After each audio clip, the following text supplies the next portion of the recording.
Viewers, ఇది చూడండి. ఇది గుర్రపు సేమ్ గుర్రపు అంట, గుర్రాలంట ఇవి. మూలాతట్లో పోయి అక్కడ సదింపులు చేస్తారండి మూలాలికి. చాలా బాగా చేస్తారు ప్రతి ఒక్కరండి. ఇక్కడ చూడండి ఎంత రుచిగా ఉంటాయో. అసలు అవి తింటుండేనా ఫలితాలు కూడా అంటారు దీని పేరు. ఫలిత ఖీర్ అంటారు. అసలు ఎంత రుచిగా ఉంటాయంటే నోట్లు వేసుకుంటే కరిగిపోతుంటాయి ఇవి. చాలా బాగుంటాయండి. ఎప్పుడన్నా అట్లా గోధుమ పిండితో ఈ విధంగా ఫలితాలు చేసుకొని గుర్రాల్లాగా ఫలితాల్లాగా అట్లా చేస్తారనమాట.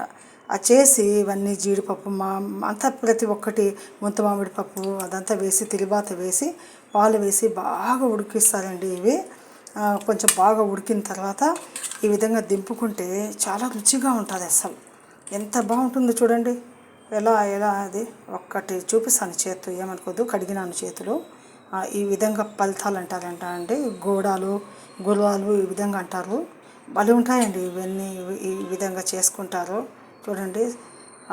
పిరమిడ్స్ లాగా కూడా అట్లా చేస్తారు. అవి భలే బాగుంటుంది. ఏం రుచి ఉంటుందో. Please like my channel, subscribe me please అండి, సబ్స్క్రైబ్ చేయండి.